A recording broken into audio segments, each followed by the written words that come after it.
잠언 10장 의인과 악인이란 제목으로 공부하겠습니다. 지금까지 1장에서 9장까지요.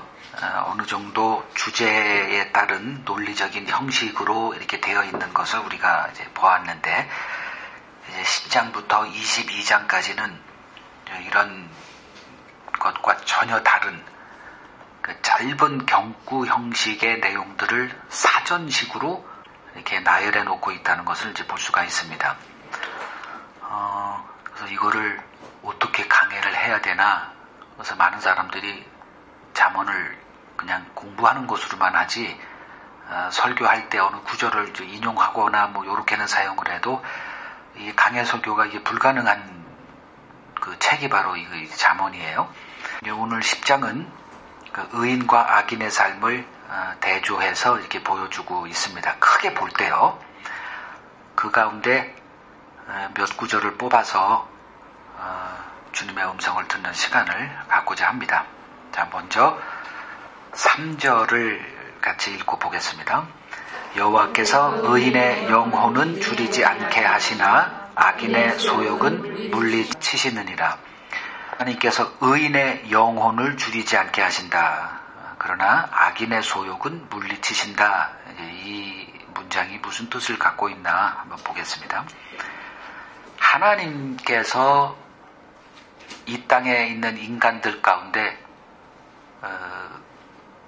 의인이 있을까? 하나님의 관점으로 볼 때 그걸 질문하는 거예요. 여기서 언급되는 의인이란 누구를 말하는 걸까요? 그러니까 하나님의 눈에 의인이 분명히 있습니다. 그게 누구더냐?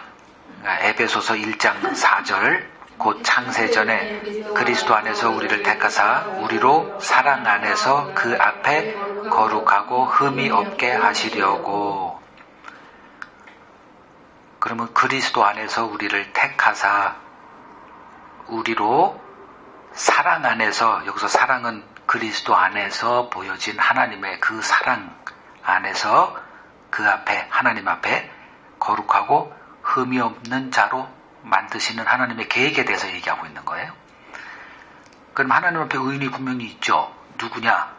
바로 그리스도 안에 있는 자. 그렇다면 그리스도 안에 있는 게 언제 있는 거예요?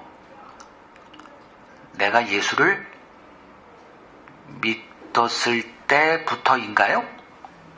그게 아니라 언제부터 그리스도 안에 있죠, 우리가? 창세 전이라는 거죠. 이게 하나님이 보시는 시각이에요. 우리한테는 이건 가당치도 않죠. 뭐 그리스도 알지도 못했을 텐데, 우리 젊었을 때. 그럼 그리스도 안에서 언제? 창세 전에 그리스도 안에서. 이게 하나님이 하시는 일이에요. 그래서 하나님은 영원하다. 그 영원 가운데 하나님이 우리를 그리스도 안에 집어넣으신 거예요. 그리스도 안에 있는 자로 우리를 보십니다. 내가 지금 예수를 모른다 할지라도 하나님이 보실 때 그리스도 안에 택한 자라면 그리스도 안에 있는 자로 간주하시면서 대하세요. 그래서 우리가 이거 실수하면 안 되는 거죠. 그래서 그리스도 안에 택함 받은 자란 누구를 말하느냐? 그리스도의 의의 옷을 입고 하나님 앞에 나아가는 자. 그래서 히브리서 10장 19절을 보면 그러므로 형제들아 우리가 예수의 피를 힘입어 성소에 들어갈 담력을 얻었다, 이렇게 말하고 있습니다. 그러면 지금 이제 우리가 3절을 보고 있는 거잖아요. 하나님께서 뭘 하신대요? 의인을 줄이지 않게 하신다, 이렇게 말하지 않고 그들의 뭐를? 영혼을 줄이지 않게 하신대요. 보통 이제 줄이지 않게 하면 나 배고프지 않게 하시겠구나. 즉 내 삶의 필요를 채우시겠구나. 나를 가난하게 하지는 않겠구나. 뭐 이렇게 생각하는데 단어는 다 맞아요. 우리의 필요를 주님이 아시고 채워주십니다. 그 증거가 뭐죠? 예수 그리스도를 보내신 거죠. 우리의 필요는 뭐죠? 하나님 앞에 우리가 나아갈 의가 없다는 것을 하나님이 정확하게 알고 계십니다. 그래서 하나님 앞에 우리가 들고 나갈 의로 예수 그리스도를 이 땅에 보내셨죠. 그래서 그 의의 옷을 입고 하나님 앞에 나아가는 자, 우리의 필요를 정확하게 채워주십니다. 알고 계시고 우리가 달라고 한 적도 없는데 하나님이 주셨어요. 그러면 우리의 그 의인의 영혼을 줄이지 않게 하신다. 이 말이 무슨 뜻일까 한번 보자는 거죠. 야고보서 2장 5절을 보겠습니다. 내 사랑하는 형제들아 들을지어다. 하나님이 세상에서 가난한 자를 택하사 믿음에 부요하게 하시고 또 자기를 사랑하는 자들에게 약속하신 나라를 상속으로 받게 하지 아니하셨느냐.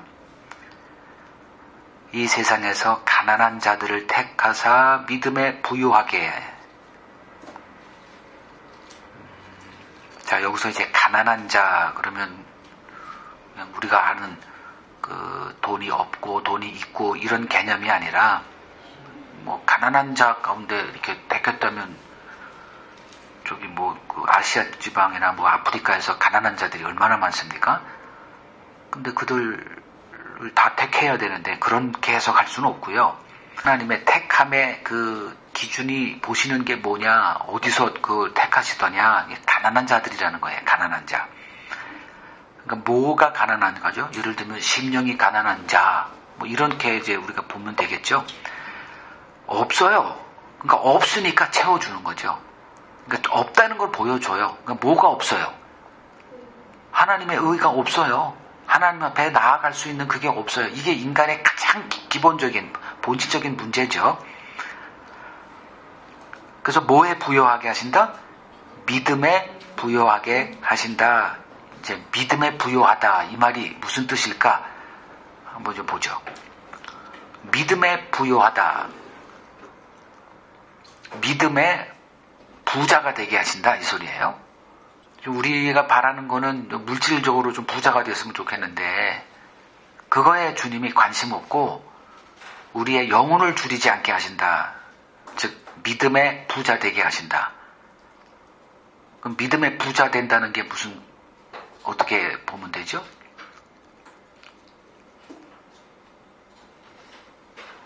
믿음이라는 게 뭐죠?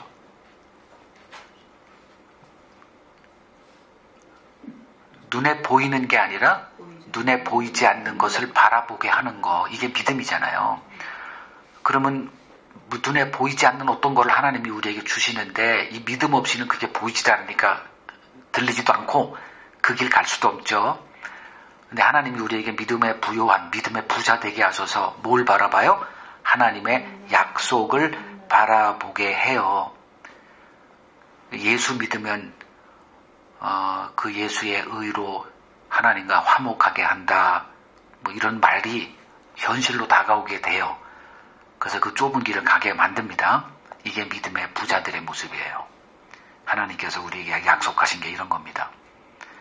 눈에 보이는 현실이 아니라 하나님의 약속은 보이지 않는 하늘에 속한 것들입니다.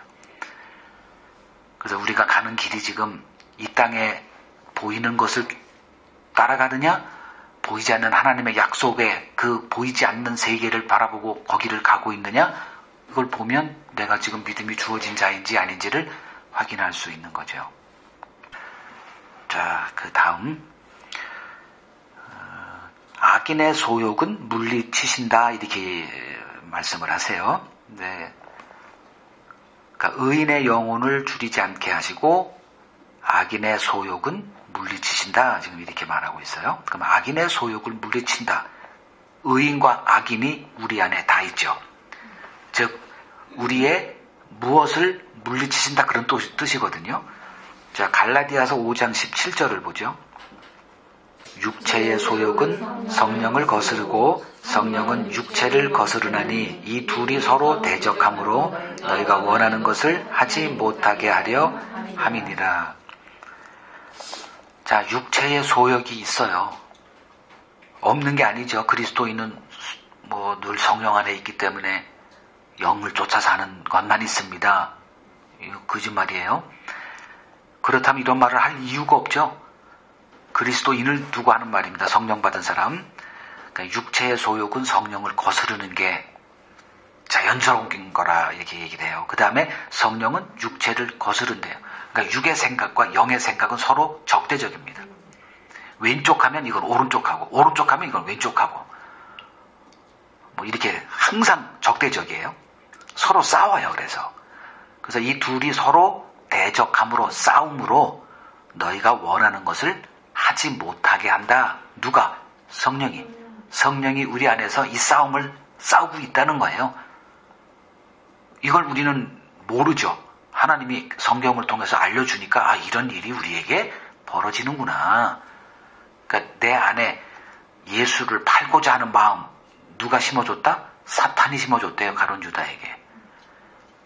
이 생각을 조정해요. 성령도 우리에게 생각을 조정해요. 그러니까 이게 서로가 어떤 건지 이제 분간해요. 내가 육의 생각인지 영의 생각인지 이게 우리가 그리스도를 알아가면서 자라가면서 이게 더 선명해지죠. 우리들의 마음속에 품고 있는 뜻, 계획을 성령이 와서 다 무너지게 하더라. 우리의 육신이 살아있을 때 우리들의 마음속에 있는 그 소망이 있어요. 소욕이라 그러죠. 다 출세하고 싶고, 목사된 사람들은 교회 성장을 이루어서 저명한 목사 되고 싶고, 한 몇만 명의 성도들 가운데 이렇게 인맥이 얼마나 다양합니까? 이 땅을 천국처럼 살 수 있는 거죠. 성장시킨 교회 목사들은 하고 싶은 거 다 하고, 다 그런 꿈이 있어요. 사업하는 분들은 이 정도의 기업으로 일궈서 호령하고 싶고, 다 이런 꿈들, 자기의 취미에서 자기의 꿈이 다 있어요. 음악, 예술, 경제, 정치, 다 그런 꿈들, 이거를 다 무너지게 한 다음에 하나님께서 하나님이 원하시는 그 계획, 예정하신 길로 우리를 이렇게 이끌어 가세요. 그 대표적인 사람이 구약의 야곱입니다. 야곱은 팥죽으로 형에게 주어질 장자권을 가로챈 자예요. 그리고 세월이 지난 후에 이제 아버지가 자기 형에게 축복으로 이렇게 뭘 좀 해준다고 하니까 그걸 또 가로챘던 자입니다. 그러니까 육신으로 살았던 자예요. 그를 하나님께서 어떤 삶으로 인도하셨죠? 바로 그 다음에 외삼촌 라반 밑에서 20년을 사기당하는 삶 살아요. 그러니까 자기가 사기쳤던 것을 20년 동안 더 센 사람을 만나서 더 강자, 사기꾼의 강자, 최강자 라반을 만나서 그때 얘기할 때 10번이나 나를 속이고 이렇게 10번이 아니고 완전 10번 했다는 게 아니라 10년 동안 다 속임만 살아갔다. 그런 삶을 경험한 다음에 이제 나는 언제 내 집을 줘요? 이렇게 한탄할 때 하나님이 이제 때가 돼서 20년 되니까 이제 가래요. 그리고 이제 돌아가는 도중에 야복강이라는 곳에서 이제 최후의 일전이죠. 마지막 한 단계가 남았어요. 이 형의 에서의 문제가 남아있어. 내가 고통을 줬던 그래가지고 내 이 동생 이놈의 야곱을 죽여버리게 말겠다라고 하는 이 복수심의 한 사람을 자기가 만들었잖아요. 그 사람과의 마지막 결전. 그래놓고 혼자 남고 가족은 다 먼저 보내고, 그리고 내 천사가 등장해서 씨름하다가 천사가 그를 허리뼈를 그냥 부러져 놓고 이름을 뭐라고 바꿔놨어요? 이스라엘이 그때 이름을 줬죠. 이스라엘 이 뜻이 뭐예요? 이기는 자, 이기는 자예요. 신을 이기는 자. 어떻게 하나님이 나를 이기는 자라는 이름을 줍니까? 그죠? 이 말이 안 되죠. 신을 이기는 자. 그러니까 욕심을 추구하는 데 필요한 그 신을 이기는 자. 이러한 이름으로 이스라엘을 만들어놨는데, 이 삶만 보더라도 하나님이 그 성령을 우리에게 보내주셔서 우리에게 어떤 삶으로 이끌어 가실지의 그 패턴이 그냥 그대로 나타나요. 그렇게 한다는 거죠. 그 야곱을 본받아서 그런 게 아니라 그렇게 할 거야. 그걸 알고 있어. 우리가 성경에서 이제 그런 패턴을 보는 거예요. 그럼 내 삶이 어디로 가도 야곱 같을까? 요셉 같을까? 사도 바울 같을 그 정도까지 낮아졌느냐라고 할 때는 아닌 경우가 대부분이에요. 그래서 버틸만 하다는 거예요.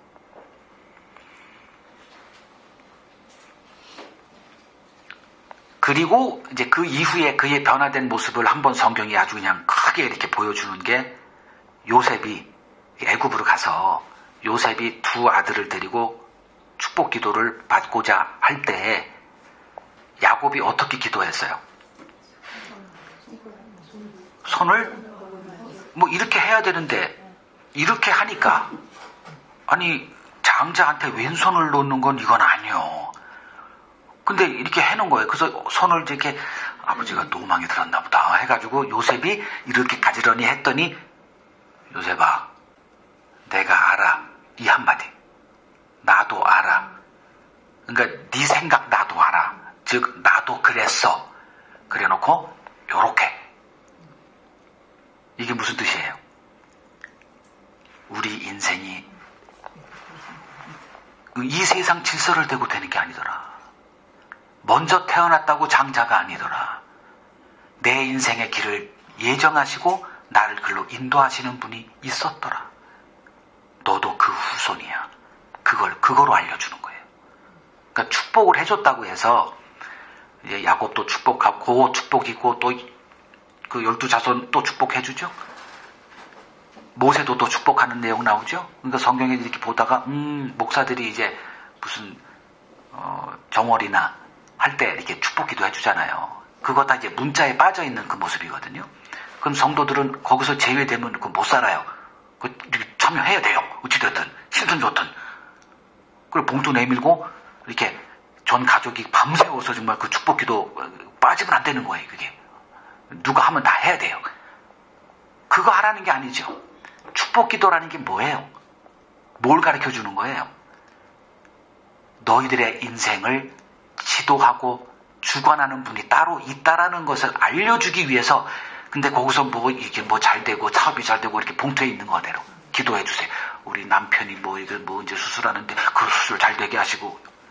이거는 말이 안 되는 거죠. 하나님이 이 목사의 입을 움직여서 뭘 하나요? 말도 안 되는 짓을 하고 있어요. 그러니까 우리들의 계획을 초월해서 역사하시는 그 하나님의 계획이 따로 있다라는 것을 알려주는 그 일이 바로 그 축복 기도라는 거예요. 자, 두 번째 문제 갑니다. 4절에서 5절을 봅니다. 손을 게으르게 놀리는 자는 가난하게 되고 손이 부지런한 자는 부하게 되느니라. 여름에 거두는 자는 지혜로운 아들이나 추운 추수 때에 자는 자는 부끄러움을 끼치는 아들이니라. 자, 게으른 자 그리고 부지런한 자를 이렇게 대조하고 그 결국이 어떻더라 이렇게 말해요. 게으른 자는 지금 눈앞에 보이는 즐거움에 마음이 빼앗겨서 추수의 시기를 놓치는 자를 말합니다. 자, 마태복음 24장 45절에서 51절을 보면 두 사람의 종이 등장을 합니다. 충성되고 지혜 있는 종 45절에서 46절, 그리고 악한 종 48절에서 51절 두 종이 나와요. 악한 종은 무슨 생각을 했기에 나중에 돌아온 주인의 심판을 받아야 했나요? 48절을 보면 주인이 더디 오리라 라고 스스로 생각한 거예요. 그리고선 너무 좋아. 이게 인간의 본능이에요. 이게 육신의 생각입니다. 우리는 누구의 간섭 죽도록 싫어합니다. 이건 나이가 적던 인생의 경륜을 배웠던 이건 상관없어요. 본능적으로 우리는 누구의 간섭받는 거 싫어해요. 왜? 내가 선악과를 선택한 그 아담의 종자이기 때문에 같은 DNA를 갖고 있어요. 똑같다는 거예요. 그래서 성경이 이렇게 정확하게 인간을 진단하고 있는 책이구나. 어느 누구도 간섭하는 거 싫어합니다. 그래서 여러분들 누구에게 이게 관계 나빠지는 걸 원치 않으면 안 하면 돼. 그러면 좋아해요. 안 하면 돼요. 근데 증인이 어떤 사람들이에요? 선지자나 예수님이나 사도들이나 다 입을 열래요. 그거는. 그래서 그들이 싫어하는 얘기를 아무도 안 하니까 하나님이 불러서 내 입이 좀 대줘. 이게 우리들의 운명이에요. 그래서 너희들이 내 이름으로 말미암아 모든 민족에게 미움을 받을 것이다. 그러니까 바로 그 뜻이죠. 이 악한 종은 이제 주인의 간섭받는 것 싫어했어요. 그래서 나온 그 49절에서 51절에 이 모습이 뭐 어떤 모습이더냐? 자기 멋대로 사는 거예요. 이게 때리고 뭐 술 먹고 뭐 방탕하게 하고 뭐 이런 거 말하는 거예요. 누구를 때립니까 우리가? 그냥 내 원하는 삶을 멋대로 사는 것, 이걸 악한 종. 이렇게 마음속에 주님의 재림 없어요. 생각 자체가 없어요. 그냥 자기 마음대로 더디 올 거야. 이렇게 자기 마음대로 이게 주님이 기뻐할 거야. 이런 거 어디 근거 없는 확신. 물어보면 성경으로 이렇게 들이대면 뭐 5초도 안 가서 그거 틀렸다는 생각이 드러나는데도 그냥 확신이에요. 확신. 자기가 판단하는 거예요. 자기가. 이걸 악한 종이다 이렇게 얘기를 합니다. 그러면 지금 이제 게으름과 부지런함, 이걸 지금 우리가 보고 있는 거예요. 성경이 말하는 그 부지런함 그리고 게으름, 이거를 이제 우리가 아주 확실하게 오늘 정리를 내리자고 하는 거죠. 주인이 더디 오리라 생각하고 자기 원하는 삶을 살았어요. 그랬다가 주인이 왔을 때 엄히 책망받고 심판받은 거죠. 그러면 이 사람을 게으르다 이렇게, 이 사람이 바로 게으르다는 거예요. 꿈이 많아. 자기 야망이 많아요. 꿈이 커. 그리고 그러면 삶을, 꿈이 많은 사람이 게으르게 살까요? 부지런하게 살까요? 부지런합니다. 세상은 넓고 할 일은 많다.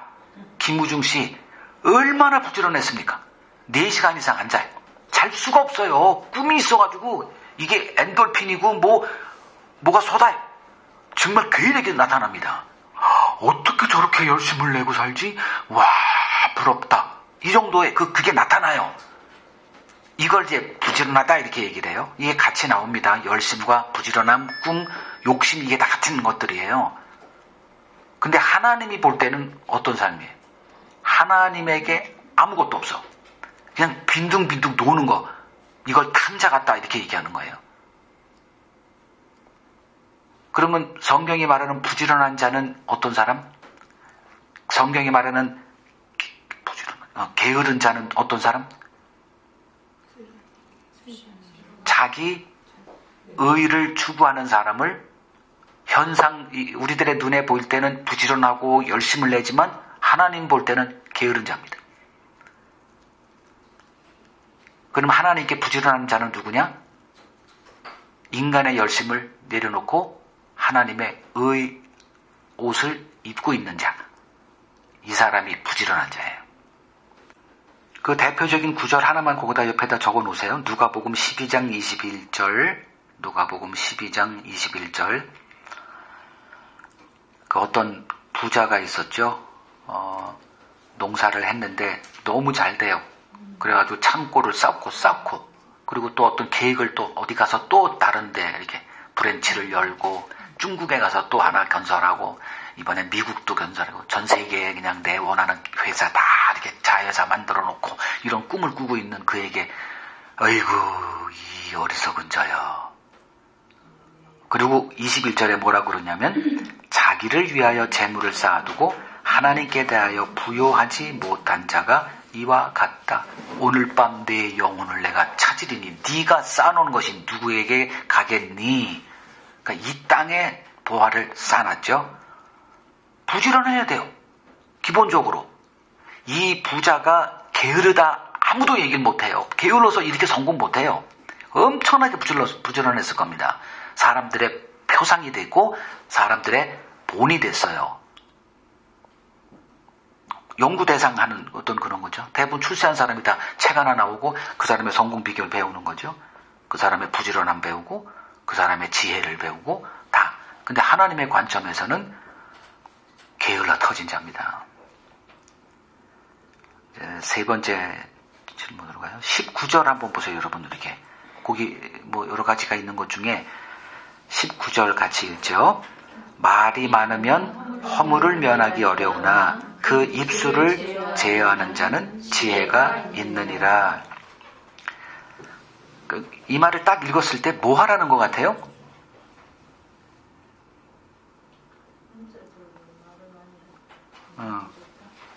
요걸 딱 들었을 때, 오늘 이제 아침에 예를 들면 성경을 이제 보고 가자 해놓고 딱 봤는데 이걸 봤어요. 오늘 뭐 해야 돼요? 입을 좀 줄여야 되겠다. 괜히 그냥 오늘은 하나님이 나한테 입 조심하라는 거. 다 그렇게 보죠, 그죠? 다 그렇게 자기 잘 되는 쪽으로 이렇게 해석을 해요. 그러니까 인간의 윤리도덕면, 그리고 오늘 대인관계, 처세술, 다 거기에 적절하게 하나님이 요 말씀을 주셨어. 오늘 내가 말실수하니까 하나님이 경고를 하셨구나. 다 그렇게 생각합니다. 자, 말이 많으면 허물을 면하기 어려우나 그 입술을 제어하는 자는 지혜자다, 일컬음 받을 거다, 이제 그 소리거든요. 자, 말이 많으면 어떻다는 무슨 말을 말하는 걸까요? 예를 들면 사도 바울 같은 경우 사도행전에서 누가 창문에서 떨어져 죽었죠? 유두곤가? 그냥 청년이 떨어져 죽었을 때 왜 죽었어요? 밤새도록 말을 많이 했거든요, 바울이. 그러면 사람이 말을 많이 하면 그 허물이 드러나게 돼 있어요. 그걸 얘기하는 게 아니죠. 저도 여러분들하고 하다 보면 아마 말을 제일 많이 하는 사람일 겁니다, 제가. 그렇다 보면 이런 얘기 저런 얘기 툭툭 튀어나오다 보면 허물이 나와서 어떤 사람에게 마음에 상처 주는 말 분명히 나와요. 어떻게 말을 완벽하게 합니까? 그 얘기 하라는 그게 얘기가 아니고, 말이 많으면 허물을 면하기 어려우나 그 입술을 제어하는 자는 지혜가 있느니라. 이걸 하나님의 관점으로 우리들에게, 죄인들에게 주는, 즉 육신을 생각해 육의 생각을 따라 사는 우리들에게 주는 말씀이거든요. 그럼 말이 많으면 이렇게 해석을 해야 돼요. 육신의 생각으로 내뱉는 말, 이걸 제어하라는 거예요. 그럼 하나님을 아는 사람이 이 일을 할 수 있죠. 그 사람은, 여러분도 경험이 다 있는 분들이라, 내가 한번 뱉은 말에 묶여요. 그래서 정말 말 조심하셔야 됩니다. 이거는 영적이든 육적이든 똑같아요. 한번 내가 말을 딱 뱉어놔. 예를 들어서 사람들을 이렇게 불러놓고 누구를 이렇게 중상 비방하는 딱 말을 하면 그 사람과의 화목은 끝나버립니다. 지금 생각이 나가지고 어떤 말을 툭 뱉어놓고 나중에 수습이 안 돼요. 그래서 그냥 끝까지 책임져야 돼요, 자기 한 말을. 이게 어쩔 수 없어요. 인생이라는 게 그래요. 그래서 뒷담하는 거 정말 여러분들 조심하셔야 됩니다. 자기 말에 스스로 묶여버려요. 자, 구약에서 이런 것들이 이제 수도 없이 나와요. 그게 어떤 모습으로 나냐면 원망이라는 것으로 나옵니다. 원망은 성경에서 이제 고린도전서 10장에도 저들이 원망함으로 망했더라 이렇게 나와요. 원망이라는 게 뭐냐면, 일단은 원망 불평하는 사람들은 똑똑한 자가 그걸 합니까? 미련한 자가 그걸 합니까? 대부분 똑똑한 사람들이 원망하고 불평하는 거에 가장 앞장서요. 그래서 어떤 조직이 집단이든 불평하는 자들, 야당이라고 하든 다 똑똑한 자들이 주동이 돼서 그 일을 합니다. 그래서 그는 평생 야당이에요. 그런 일을 하는 사람들은. 이제 출애굽 15장을 한번 보세요. 22절에서 27절 한 예만 봅니다. 출애굽기 15장 22절에서 27절. 이제 홍해 기적을 경험한 이스라엘이 3일째 되는 때예요. 3일이 되고 나니까 뭐가 떨어졌어요? 물이 떨어져요. 물은 광야에서 먹어야 되는 거예요. 이거 없으면 안 돼요. 그러다 보니까 사람들이 뭘 하느냐? 모세를 원망합니다. 이게 육의 생각이에요. 하나님이 생각이 없어서 홍해를 건너면 광야가 있다는 걸 몰라서 글로 가라 그랬을까요? 그러니까 하나님의 생각이 있기 때문에 했는데, 하나님은, 여러분 이거 꼭 명심하십시오. 하나님은 우리들의 육적인 상식으로 이해되는 일을 피해서 안 하세요. 항상 우리들에게 원망 불평 나올 수밖에 없는 그 이상하고 그 미련 터지는 그런 길로만 하세요. 그리고 뭘 이루세요. 이게 하나님이 하시는 방식이에요. 그러다 보니까 우리들의 육의 생각이 항상 어떻게 나오냐면 거기를 보고 이렇게 비웃거나 이렇게 항상 그래요. 이게 하나님이 의도적으로 하시는 일이에요. 그래서 뭔가를 우리에게 가르쳐 주세요. 그렇게. 지금 이제 하나님이 모세를 통해서 이렇게 해요. 그 모세는 아무것도 모릅니다. 그러니까 하나님이 지시를 받고 하는 사람이 모세였었거든요. 하나님이 뭘 말을 해요. 그럼 모세는 배운 거라고는 하나님의 말씀대로 살면, 그렇게 살면 결국은 살더라는 것을 배운 사람이에요. 그러니까 하나님이 말씀 없으면 꼼짝도 안 해요, 이 사람은. 사람들이 뭐라고 얘기하든 꼼짝도 안 해. 그래, 하나님이 말씀하시면 그거 따라 하면 살았다는 건 알아요. 그러니까 그걸 배운 게 모세예요. 그 대부분 이제 이게 하나님께서 어떤 사람들이 하는 게 똑같은 그런 패턴이에요. 그럼 이제 모세는 하나님이 시키는 대로만 해요. 그러면 나오는 반응은 원망이에요. 항상 그랬어요. 하는 것마다 예를 들면 홍해 건너기 전에도 물가에 가서 진을 치는 바보가 어디 있습니까? 아니 공격해 올 게 그게 예상이 되는데 그것도 모르고 아니 도망칠 군역은 좀 만들어 놓고 해야지. 도망치지도 못하고 그래 애굽으로 도망가자. 누구하고? 모세를 죽여버리고. 이게 육신의 생각이죠. 근데 하나님이 생각이 없어서 그들을 건져냈다가 거기서 몰살시키려고 모세에게 그런 명령을 했을까요? 근데 결국은 이런 걸 보여주시려고 하나님이 우리를 이렇게 인도했구나 배웠거든요. 근데 홍해 사건 끝나고 3일 후에 물 없다고 또 원망해요. 원망이라는 얘기는 모세를 갈아치우자는 거예요. 이런 지도자 이거 우리 망해버려. 그러니까 갈아치우자. 그 모세는 황당하죠. 내가 이제 내 뜻을 가지고 한 것도 아니고 하나님이 가라 그래서 지금 광야로 들어가는데 나도 예상 못하나? 광야 들어가면 물 없는 거 뻔한데. 그래서 하나님의 뜻대로 지금 하는 딜레마가 항상 이 하나님의 말씀대로 하고자 하는 사람들의 딜레마가 이런 건 다 아시잖아요. 근데 거기서 대고 막 얘기를 합니다. 모세 알고 봤더니 이래. 그 사람도 알고 봤더니 이렇더라. 또 온갖 거 다 뒷조사해가지고 자기들이 봤다는 허물도 끝내기 시작하면 이제 이미지는 그냥 그러고. 그거 다 허물을. 그러니까 이 말을 이렇게 내뱉던 그들이 나중에 모세와 화합할 수가 없어요. 말을 해버렸기 때문에. 다른 사람들에게 나중에 그 사람들이 돌아와도 회개하기 전에는 불가능한 일이 돼버려요. 그래서 입술을 제어하라. 입술을 제어하라. 이게 신앙 이들에게 있어서는 필수 덕목입니다. 그래서 누구에게 이렇게 말을 해버리면 그게 나중에 남아있어요. 누구에게. 그러면 그것을 자기가 책임져야만 합니다. 그 말에 매이는 거예요. 그러면 수습이 안 돼요.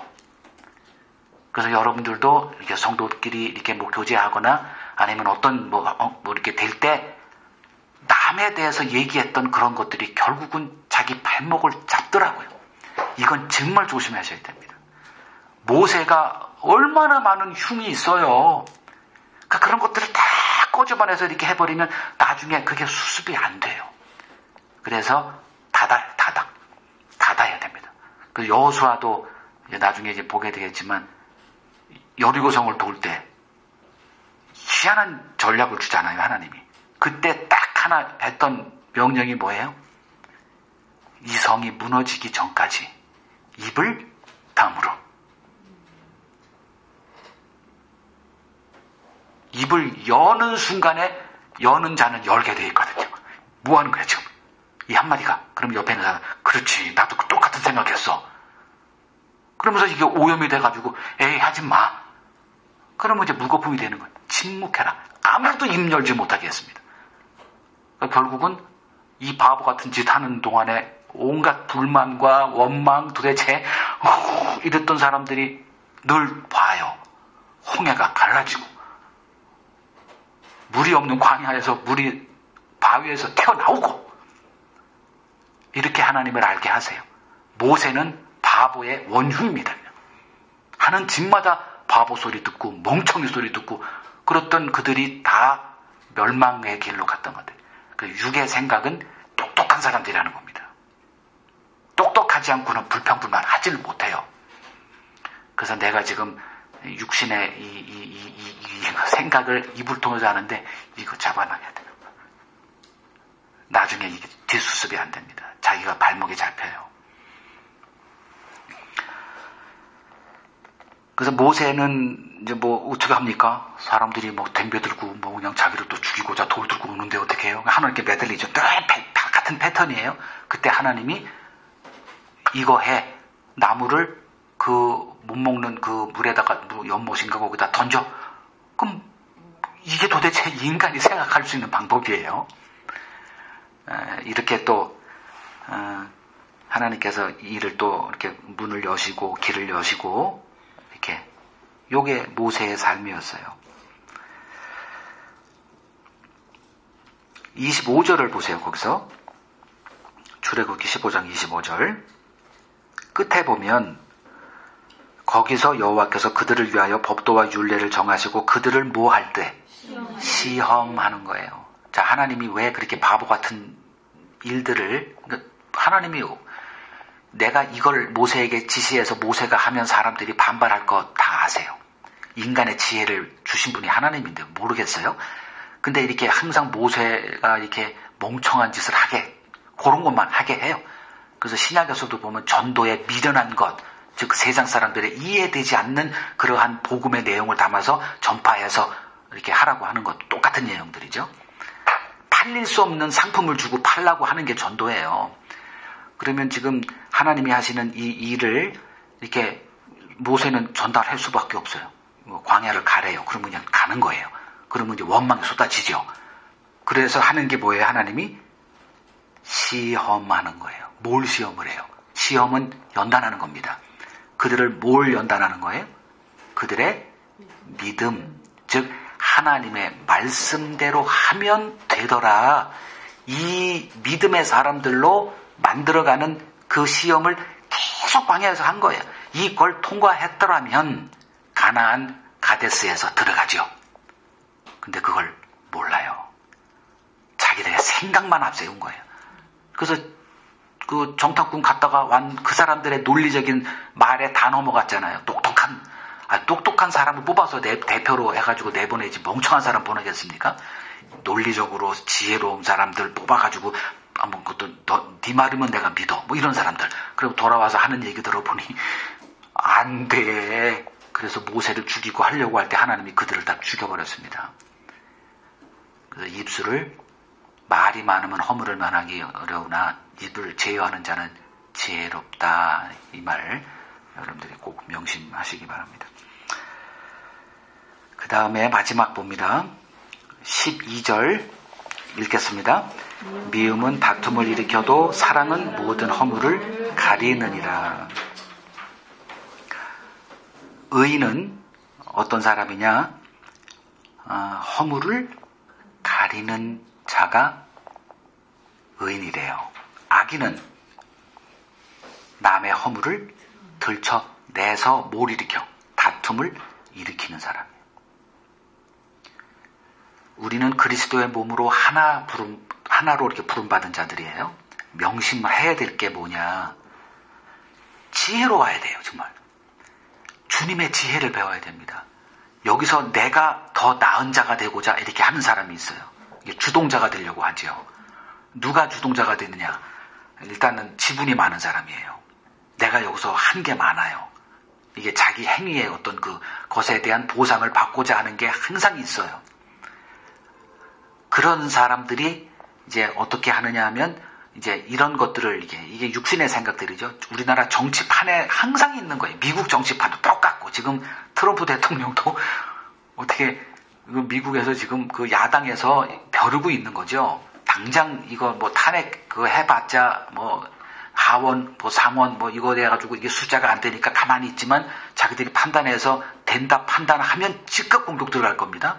그래서 지금 걸려있는 게 한둘이에요. 트럼프가 자기가 벌려놓은 일만 해도 뭐 수십 년 동안 그 기업하면서 했던 그 사람 그 성향 봐서 온갖 불법은 다 해놨을 것이고 민주당에서는 아마 그걸 다 수집해 놓고 있을 텐데 그러면 기회만 보는 거예요.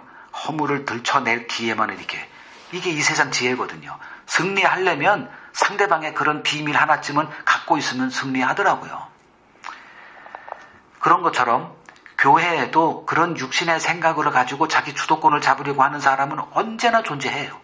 그래서 이렇게 툭툭 허물을 함으로써 이렇게 뭐 이간질을 한다거나 그 사람의 어떤 뭐 이거 좀 뭐 우리 여긴 조금 해서 뭐 그런 것도 없겠지만 웬만한 교회에서 이게 팀장 뭐 장로 집사 뭐 이런 거 하려면 언제나 그런 일들이 등장해요. 누구에게 더 잘 보이고 사람들을 더 많이 규합하고 사람이 모이는 데서는 항상 그 모습이 보이거든요. 그럴 때 뭘 생각해야 되느냐? 교회는 그리스도의 몸이다. 찢어 바르면 찢은 때 시원하겠지만 그 고통이 내 몸을 찌르는 거다. 그리스도의 몸이다. 이걸 생각하면 사탄이 교회를 어떻게 무너뜨리더냐? 이거는 뭐 뻔한 거예요. 그래서 의인은 어떤 사람들이냐? 주님의 우리를 불러서 그리스도의 몸 되게 하신 것만 바로 알고 있다면 이런 일에 참여할 수가 없습니다. 내 몸이에요. 내 형제예요. 그리고 내가 용납됐듯이 그들도 용납하는 겁니다. 그래서 내가 죽은 자라는 걸 알 때 상대방의 허물은 보이질 않아요. 아무 문제도 되지 않습니다. 그래서 우리가 해야 될 일은 뭐냐? 누구의 허물을 가리는 일에 힘쓰자 이게 아니라 내가 어떤 허물이 내가 주님에게 가리움을 받았는가만 바로 알면 남의 허물 그냥 보이지도 않아요. 내가 어떤 자였는지 저는 제가 어떤 자였는지 정말 어느 정도는 좀 알고 있어요. 목사가 될 수 없는 자예요. 지저분한 자고 이기적이고 또 하여간에 그냥 온갖 쓰레기들 그냥 다 알아요. 그게 다 내 안에 있는 거. 그리고 그렇게 살았어요. 그것이 주님에게 이렇게 가리움을 받고 천국 자녀가 되고 이것만 생각해도 여러분들이 뭘 해도 들어오지도 않아요. 나는 이런 비밀이 있어요.